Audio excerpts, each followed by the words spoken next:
अच्छी तरह सुनिए, धमाका है ये। सुप्रिया श्रीनेत जी, जाति के नाम पर जो लोग बांट रहे थे उन्हें करारा जवाब मिला है। तो वो जवाब अभी जब हम छत्तीसगढ़ जीतेंगे, जो तेलंगाना जीते, वहां पर नहीं मिला है क्या? मुझे ऐसा लगता है कि एक रिजल्ट को एक्सट्रापोलेट करके भारतीय जनता पार्टी नैरेटिव बनाती रहे, कोई फर्क नहीं पड़ता है। तू है कौन रे? मुझे ऐसा लगता है बहुत सारे मुद्दे होते हैं, प्रो इनकम्बेंसी, एंटी इनकम्बेंसी जैसी चीजें होती दिख रही है राजस्थान और मध्य प्रदेश में। प्रो इनकम्बेंसी देखिएगा अभी छत्तीसगढ़ में होगी। देखिए, एक कहावत है, खिसियाई बिल्ली खंबा नोचे, और कांग्रेस पार्टी के नेता और जितने प्रवक्ता हैं उनकी यही हालत रहती है। उनको अपनी छत्तीसगढ़ की, राजस्थान की हार दिखाई नहीं दे रही, और आपके पेट में दर्द हो गया ये बता रहे थे। मैं ये कहूंगा, कहा जाता है मुंह में दांत नहीं, पेट में आत नहीं, और चले हैं राजनीति का अखरोट तोड़ने। तुम मेरे पुराने दोस्त हो, आज से नहीं 25 साल से मैं तुमको जानता हूं। तुम सीरियस बात करो ना। नहीं, मैं तो सबसे सीरियस बात है संजय भाई, पिछली बार इसी में ठीकरा फूटा था। हाँ, तो मैं तो बोल चुका हूं ना। आप सीरियस बात ही नहीं करना। जब बात मैं तो बोल चुका हूं कि ईवीएम को मैनेज किया जा सकता है, मैनिपुलेट किया जा सकता है। अगर मध्य प्रदेश में ईवीएम को मैनिपुलेट किया गया होगा तो इस पे चौंकना नहीं चाहिए, आश्चर्य नहीं होना चाहिए। इनकी बातें सुन के दो हिंदी की कहावतें आ गई याद, नाच ना जाने आंगन टेढ़ा, और दूसरी, आज तुम्हारे पांव के नीचे जमीन नहीं और इस बात का तुम्हें यकीन नहीं। नाइस। निर्दलीय 20 विधायकों को ये देते हुए एग्जिट पोल दिखा रहे हैं, और वो ज्यादातर कांग्रेस के हैं। हमें मालूम है, हमारी बातचीत शुरू हो चुकी है, और राजस्थान में भी हम सरकार बनाते हुए आपको दिखेंगे। तो मैं आपको विश्वास से कह रही हूँ, एग्जिट पोल साइड पे रख दीजिए। 3 तारीख को एग्जैक्ट पोल आएगा।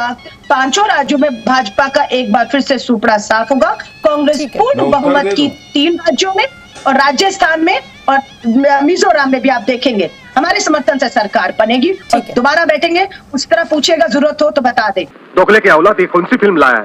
ये लड़ी थी चुनाव, मेरे पास तो उनके परिणाम भी हैं, और इनका जो रिजल्ट आया था, इनको मिले थे 80,000 वोट में 3881 वोट, 5%। जमानत जब्त हो गई थी।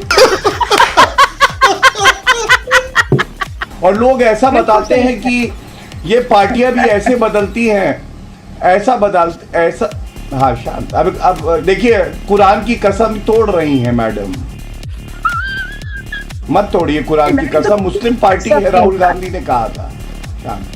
उस तरह कहीं और चल गया लग रहा है। शांत मैडम। मैं आप दोनों, हाँ, वो बात पूरी बंदर के हाथ में उस तरह देखा था राहुल गांधी के लिए, लोग कहते हैं।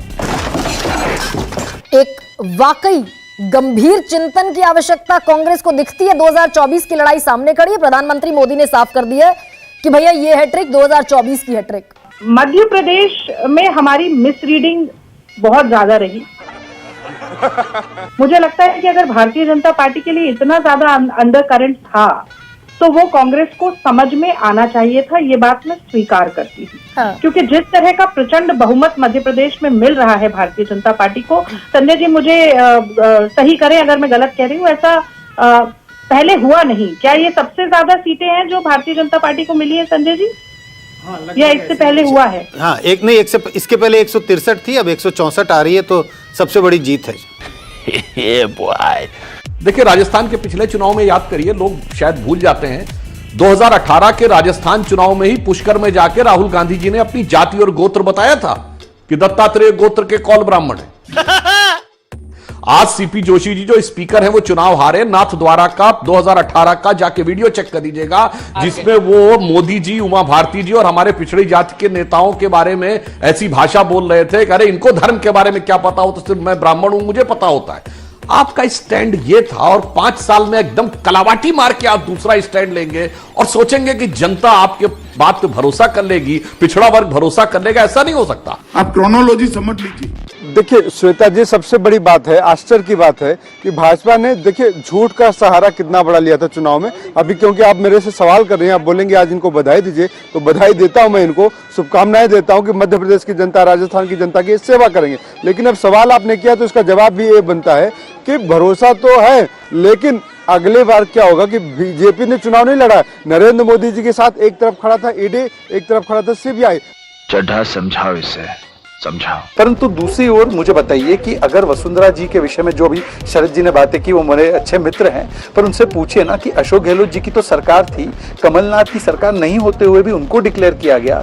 अशोक गहलोत जी को तो डिक्लेयर नहीं किया कांग्रेस पार्टी ने, छत्तीसगढ़ में भूपेश बाघेल को डिक्लेयर नहीं किया, और अब आपको समझ में आ रहा है क्यों डिक्लेयर नहीं किया गया। दूसरी तरफ हमने सामूहिक नेतृत्व में लड़ने का निर्णय 5 राज्यों के लिए लिया और उसको सभी लोगों ने फॉलो किया, और आज उसके नतीजे आपके सामने हैं। वाह मोदी जी, वाह वाह। ये प्रोपागेंडा जो है वास्तविकता में नहीं चलता।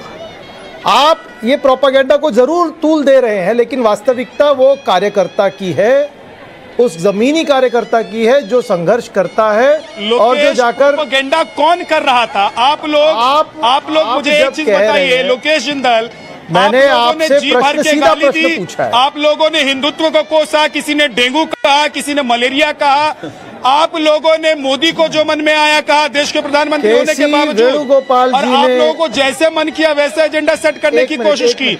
मेरा आज आप लोगों से एक ही सवाल है कि जनता ने एक बार फिर से आपको नकार दिया है और सही तरीके से उसका जो संगठन है उसने काम नहीं किया और लोगों को तवज्जो नहीं दिया जो उसके जुझारू कार्यकर्ता है। कहीं ना कहीं सबका खमियाजा बड़े स्तर पर उससे भुगतना पड़ा। मुझे लग रहा है अगर इन सारी चीजों को दुरुस्त कर लेंगे तो आने वाले वक्त में अरे सर, मुद्दे तो उन्होंने वही उठाए ना जो मुद्दे आप उठाते हैं, जो मुद्दे आप उठाते हैं। आरक्षण का मसला हो, जाति जनगणना का मसला हो, कितना चर्चा की मध्य प्रदेश के चुनावों में, छत्तीसगढ़ के चुनावों में, लेकिन जनता ने नकार दिए ना आपके मुद्दों को भी। नहीं, जातीय जनगणना पे नहीं नकारा है, मैंने आपको स्पष्ट किया। जातीय जनगणना आवश्यक किस लिए है आप बताइए। इसको आप नकार नहीं सकते इसलिए क्योंकि धर्म और जात के आधार पर लोगों के साथ जाति हुई है हजारों साल से। जिन जातियों का आप माने या ना माने, लेकिन अभी नतीजे तो ये कह रहे हैं कि आपका ये मुद्दा नहीं चल पाया है और जातिगत जनगणना को लेकर जितना हल्ला आप लोगों ने मचाया जनता ने उतना ही उसे नकार दिया है।